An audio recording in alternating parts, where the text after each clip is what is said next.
Assalamu alaikum, dear students. Today's our topic of 11th studies is IMF, that means International Monetary Fund. That means International Monetary Fund. ये International Monetary Fund क्या है? International Monetary Fund जो start किया गया, establish किया गया है in 1994, established in the year 1945. The IMF, International Monetary Fund, this was the first established in the year 1994 as the second international organization next to World Bank. जो world bank जिस तरह है, इस तरह उसके दूसरे नंबर पर है international organization. This is the second international organization. ये इंटरनेशनल ऑर्गेनाइजेशन है, एक फंड है next world bank. Next world bank, world bank के बाद दूसरे नंबर पर है ये कौन? International organization. ये जो IMF है, it was established in the year 1945 as the second international organization. This is the, after the World Bank, this is the second international organization. It is headquarters located in Washington DC.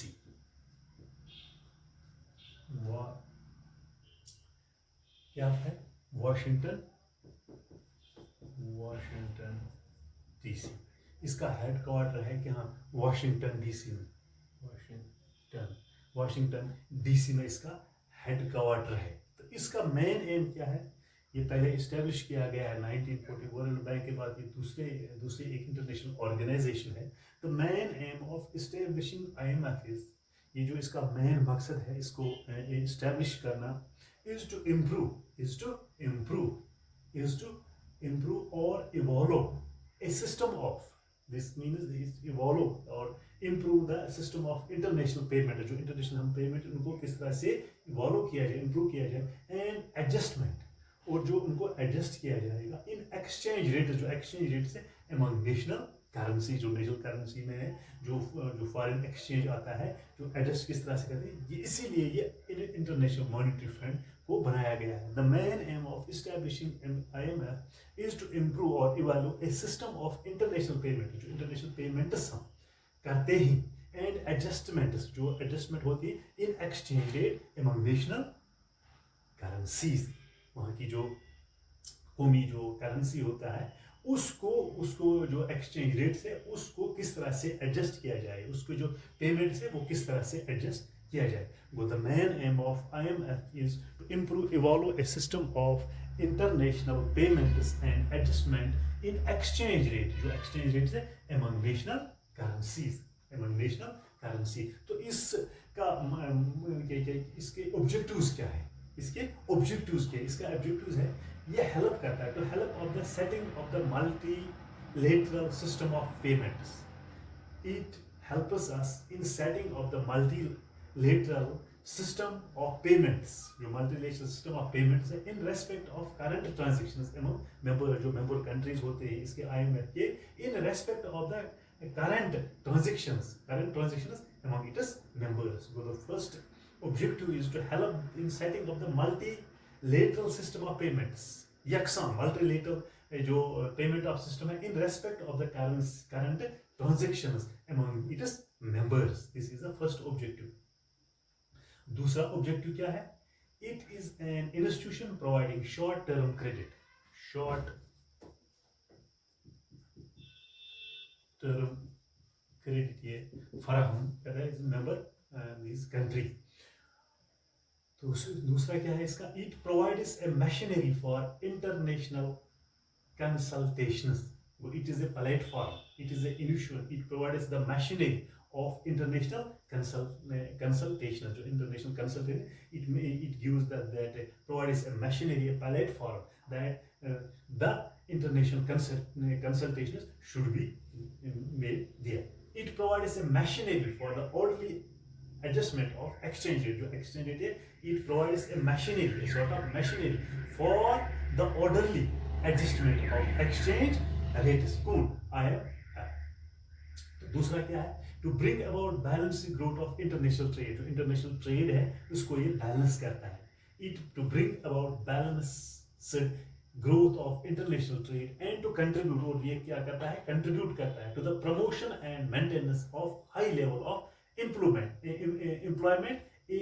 at real income, वो to bring about the balanced growth of international trade, ये balance करता है growth of international trade and to contribute, और ये contribute करता है to the promotion and maintenance of high level of employment, maintenance of high levels of employment and real income. तो दूसरा क्या करता है, क्या, it provides a machinery for orderly adjustment of exchange rates. दूसरा क्या है, it determines the value of a country's currency. It determines the value of country's currency and if needed alters it in order to bring about the orderly exchange this adjustment of exchange rates among member countries. जो इसके member countries हैं, orderly adjustment of exchange rates को ये adjust करता है, को determine the value of country's currency, जो मुल्क की जो currency होता है, and if needs, अगर जरूरत पड़े, it alters it in order to bring about an orderly adjustment of exchange rates among its member countries. It provides a machinery, it acts as an institution to providing short-term credit, yeah, it acts as a lending institution for foreign currency and current transactions. It acts as a lending institution, ये lending institution का role अदा करती है, और foreign currency, जो foreign currency आती है, and current transactions. या दूसरा क्या करता है, to facilitate international monetary cooperation through a permanent institutions, through a permanent institution, to facilitate international monetary cooperation through a permanent institution.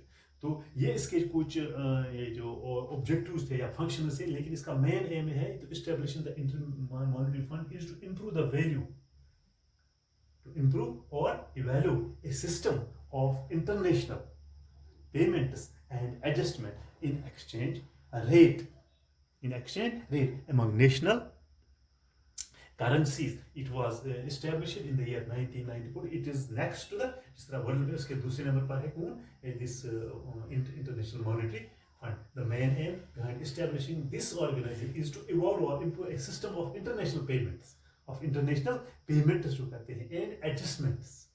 एक तो पेमेंट और उसको फिर एडजस्ट करता है exchange rate among national currencies to help the setting of the multinational system of payment in respect of the current transactions among members.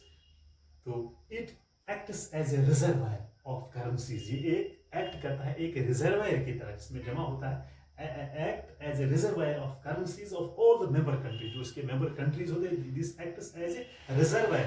इसमें मतलब जमा होता है पैसे, एक रिजर्वायर होता है.